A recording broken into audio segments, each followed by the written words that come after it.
media's job is to decide what the public should view as important, meaning that everything they do, especially when they report with a bias, affect how the people they're reporting to will feel about an event or person, what they view as important.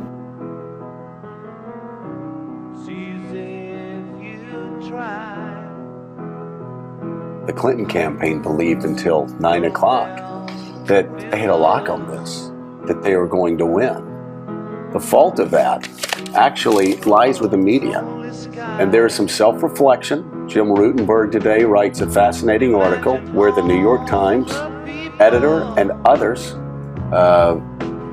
basically come to terms with the fact that they stopped being journalists over the past month and began being cheerleaders and began being people who had a conclusion that they reached and then searched for facts to show that Hillary Clinton was a 92, 93, 99.999% chance winner of winning this campaign.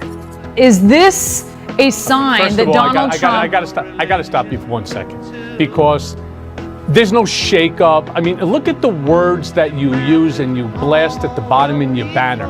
Shake-up, overhaul, dramatic, desperate measures. There are no desperate measures. You just literally read the memo that you received that Paul Manafort sent out stating he's not going anywhere. The campaign is on its way to victory, and yet you still use these ridiculous words in order to incite something.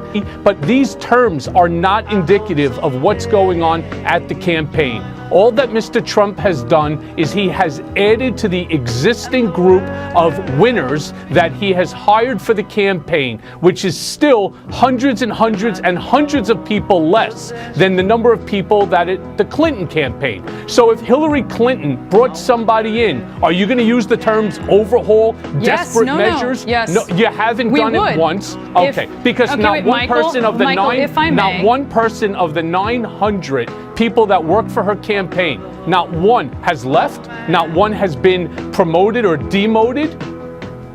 No, at the top, actually, we have not seen that. And I will tell you, Michael, that if that happened, we would cover it like that.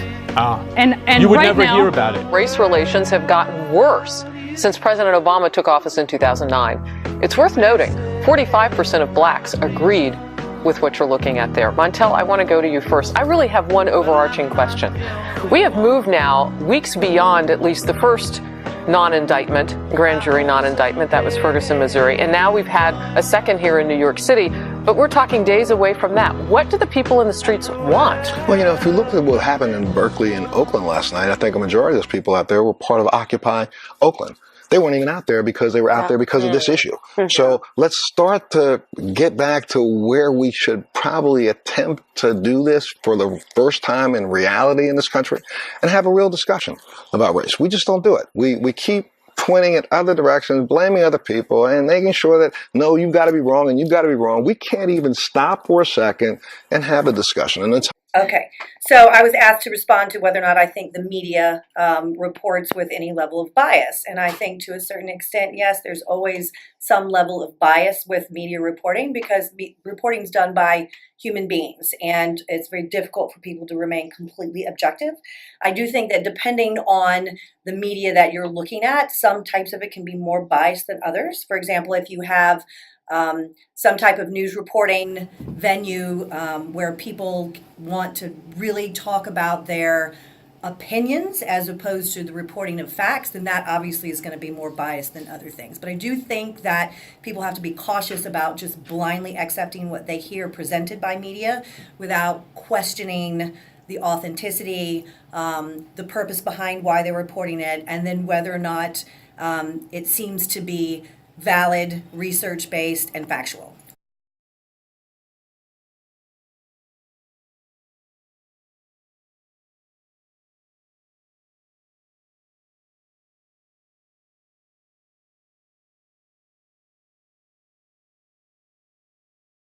They sent small children with disabilities just to be killed because they weren't used to it.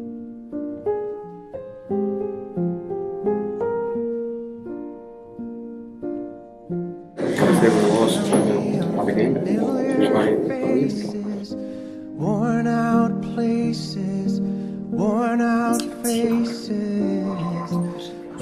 absolutely there was an impact from the media on the events of the Holocaust. I think that because of the Ministry of Propaganda associated with the Nazis, I think that they absolutely pushed people into thought patterns and belief systems because they manipulated things like fear and envy and false pride in who they are and what they stood for. And I think that they took especially elements of fear and manipulated it to the point where they were able to get people to think things and believe things and do things that under different sets of circumstances that they probably would not have ever even considered doing.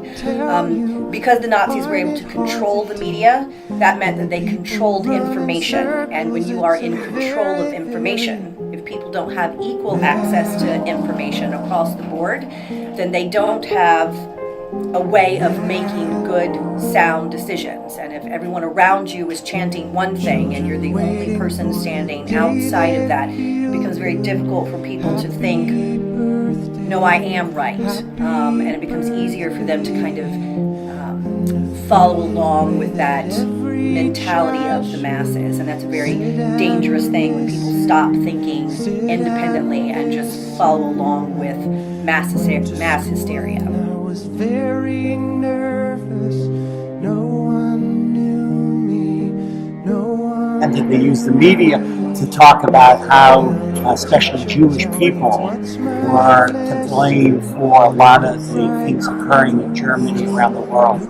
Blame the Jews on depression. They even blame the Jews for loss of Zionism. So it was the use of the media to find one group that they could blame for the problems, and it'll bring the other parts of the country together.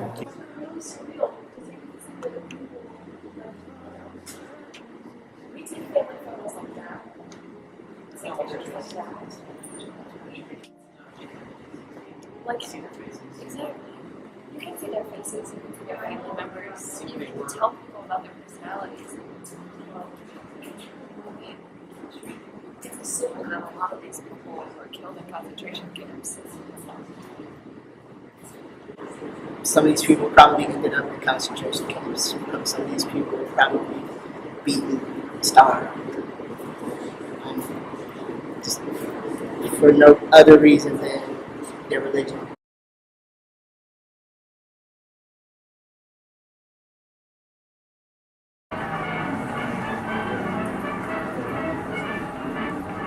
Wir haben ein deutsches Theater, einen deutschen Film, eine deutsche Presse, ein deutsches Schriftbuch, eine deutsche bildende Kunst und einen deutschen Rundfunk. Der früher oft gegen uns vorgebrachte Einwand, es gäbe keine Möglichkeit, die Jugend auf dem Kunst- und Kulturleben